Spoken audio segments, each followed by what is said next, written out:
Bonjour tout le monde, bienvenue au Guide de l'auto. On est en studio pour une autre chronique juridique avec Maître Éric Lamontagne. Cette semaine, on va parler des pouvoirs d'interception des policiers. Est-ce qu'ils ont le droit de vous arrêter? Est-ce qu'ils ont le droit de fouiller votre véhicule? On a souvent beaucoup de questions. Les gens ont l'impression qu'un policier, s'il n'a pas un motif valable, ne devrait pas être en mesure de vous intercepter en véhicule et de vous demander vous identifier. Donc, qu'est-ce qu'il y en a un petit peu? Quels sont les mythes et quelles sont les réalités à ce niveau-là? Bon, c'est sûr qu'il y a beaucoup de personnes qui me posent ces questions-là parce qu'on entend souvent des situations où les policiers interceptent quelqu'un. Et là, je vais faire la différence entre intercepter et arrêter. Une interception dans le cadre du Code de la sécurité routière. La police vous arrête et à ce moment-là, elle veut saisir quelque chose. Par exemple, montrez-moi donc votre cellulaire, monsieur. Montrez-moi donc, je peux fouiller votre véhicule, quoi que ce soit. Alors, les gens se posent des questions. Qu'est-ce que la police a le droit de faire et de ne pas faire? Exactement. Alors donc, c'est ça que je veux traiter avec vous autres aujourd'hui. Principalement, ce qui est important de comprendre, c'est que en premier, il y a l'article 636 du Code de la sécurité routière qui va expliquer les pouvoirs généraux des policiers quand vient le temps de vous intercepter. Or, Sylvain, tu peux être en train de te promener tranquille sur la route. Tu fais rien de mal, tu respectes la limite. Oups, il y a un policier qui arrive en arrière de toi, passe ses gyrophares et te demande de te tasser. Il va arrêter, il va dire « Monsieur, j'aurais besoin d'avoir votre permis, assurance et immatriculation, s'il vous plaît. » Le réflexe de bien des gens, ça va être de dire « Qu'est-ce que j'ai fait? » À ce moment-là, le policier, en vertu de cet article-là, peut vous demander en tout temps de vous identifier sans aucun motif autre que l'identification. Donc, quand même qu'on dit « moi, je ne veux pas » ou quoi que ce soit, il peut vous remettre un constat d'infraction parce que vous avez l'obligation, en vertu de cet article-là, de vous identifier auprès d'un policier quand il vous le demande. Et on parle du Code de la sécurité routière. Okay. Ma question, par contre, là-dessus, il doit être identifiable.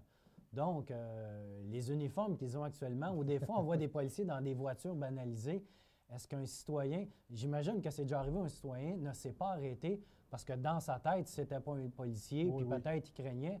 Donc, on peut jouer là-dessus, puis il faut qu'on soit en mesure d'identifier que c'est un policier qui veut bien nous arrêter. C'est une très bonne question. Très bonne question parce que l'article dit justement qu'il doit être identifiable comme tel. Dans le contexte actuel où on parle toujours de policiers avec des pantalons de clown, entre guillemets, bon, on peut se poser la question, et oui, j'ai déjà eu une situation où justement une dame conduisait le soir, il y avait un policier qui avait un manteau qui était bleu foncé et qui avait des pantalons. Il n'y avait pas d'écusson, rien qui paraissait, et il faisait signe à la madame de se tasser sur le côté comme ça. Évidemment, la dame a eu peur. Elle s'est dit, j'arrête pas, je ne connais pas cette personne-là. Est-ce que c'est un policier? Si c'est le cas, il n'est pas identifiable à première vue comme étant un policier. Alors, ça peut être un problème. Les policiers doivent être identifiables. Donc, il doit avoir un écusson, ça doit être marqué police à quelque part, ils ont des dossards de police.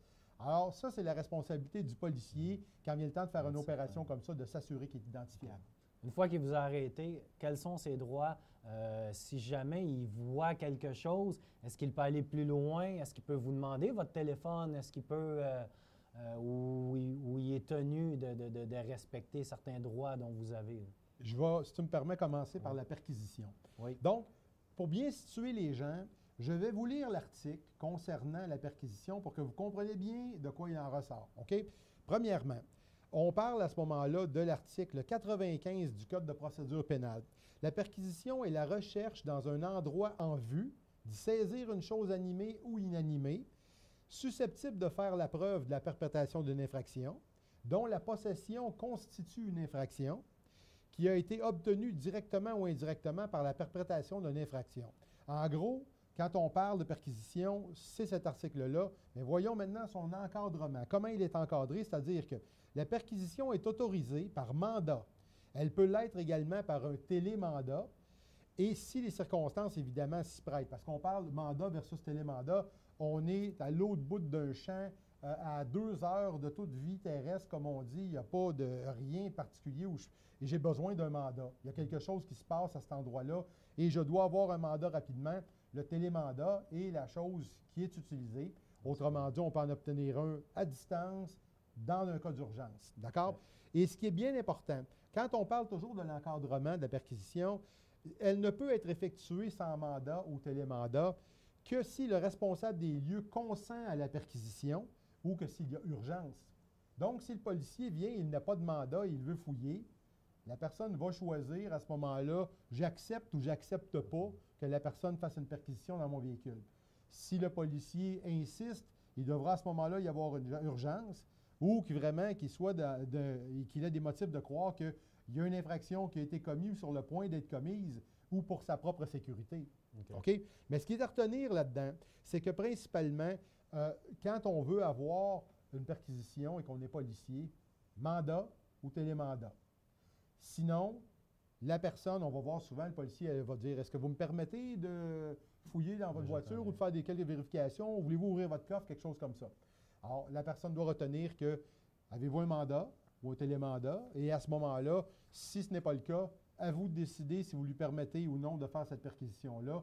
Mais théoriquement, je recommande évidemment aux gens de ne pas permettre de perquisition si le policier n'a pas de mandat. Et s'il a des motifs, bien, il demandera un mandat à ce moment-là, à moins qu'il y ait urgence, et ça sera à lui de le justifier.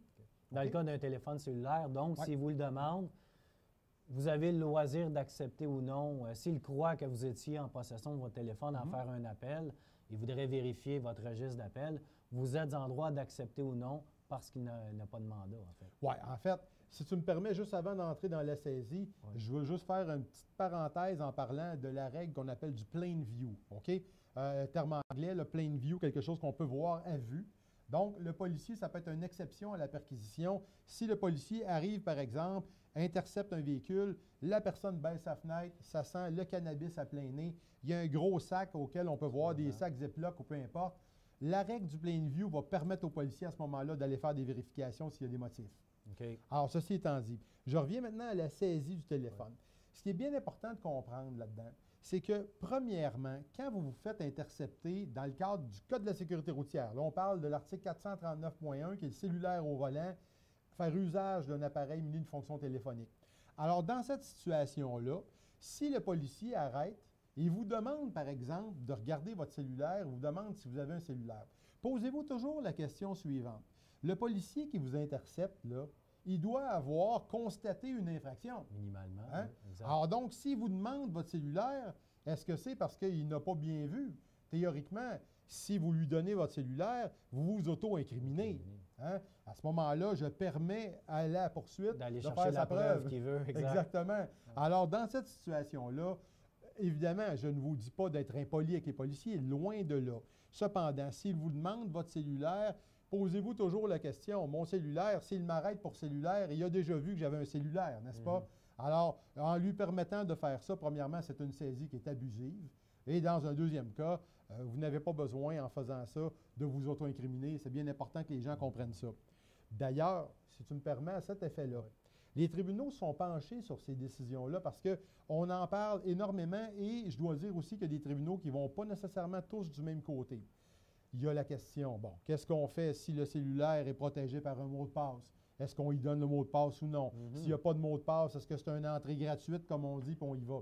Alors, voici, je vais faire référence, là, entre autres, à quelque chose d'important, c'est-à-dire, toujours en retenant là, que le principe de base, là, c'est que les policiers ne peuvent pas saisir votre cellulaire, d'accord? Maintenant, il peut y avoir des exceptions, puis on parle dans le cadre d'une arrestation criminelle, principalement.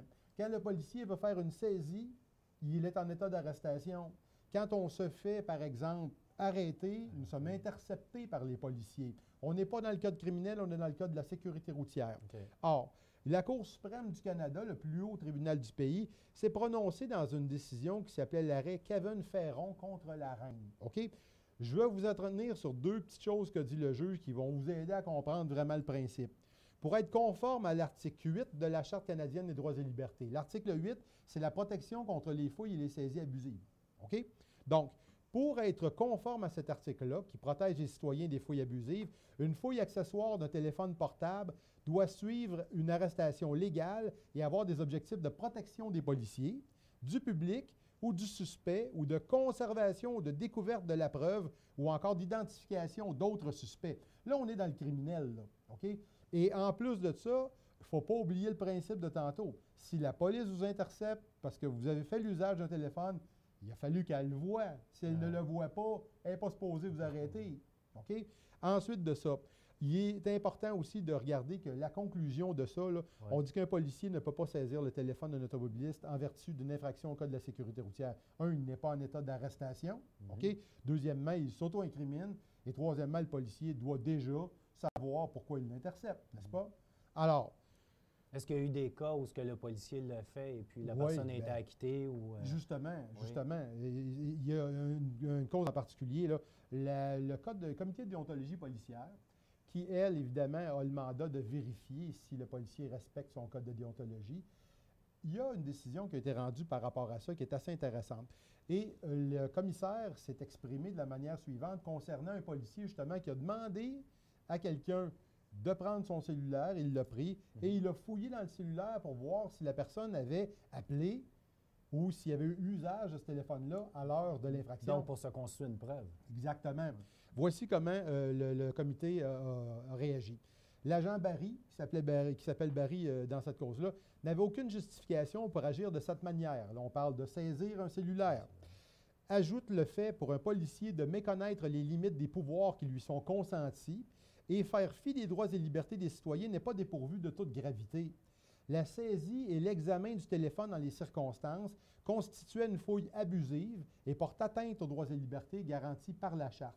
Alors là, vous voyez qu'à ce moment-là, ce qui est important de retenir là-dedans, c'est que le policier n'est pas censé aller fouiller dans votre téléphone cellulaire et commencer à prendre l'information qui y est. Là, je sais qu'on a entendu, il n'y a pas si longtemps, tu as sûrement entendu parler, que les douaniers américains allaient avoir des pouvoirs renforcés, ce qui n'est pas surprenant avec la direction qu'ils ont à la tête comme direction. Mais bref, ça pour dire que ça, ce n'est pas la même chose, là. Les douaniers ont des pouvoirs et c'est assez large. Hein? Quand vous arrivez aux douanes pour passer aux États-Unis, ils ont la prérogative de vous accepter ou vous refuser avec ou sans motivation. Alors, à ce moment-là, eux autres, quand ils vous demandent quelque chose et vous décidez de refuser, bien... Vous ne rentrez pas. Exact. Bien là, on n'est pas dans la même chose. Alors, quand on est ici au Québec, dans nos choses, nos droits et libertés, dites-vous qu'un policier n'a pas à saisir votre cellulaire pour faire sa preuve devant le tribunal. Très intéressant. Donc, vous en savez un petit peu plus sur les mythes et réalités lorsque vous faites intercepter. Merci beaucoup, Maître à la Montagne, toujours intéressant. Merci. Vous pourrez lire le topo avec, on va y joindre la vidéo sur le site du Guide de l'auto. Vous retrouverez également les coordonnées de Maître à la Montagne. Si jamais vous avez d'autres questions, vous avez besoin d'informations, vous avez reçu une contravention, ce sont les spécialistes pour vous aider et vous assister à vous en tirer un peu mieux. Merci beaucoup. Merci.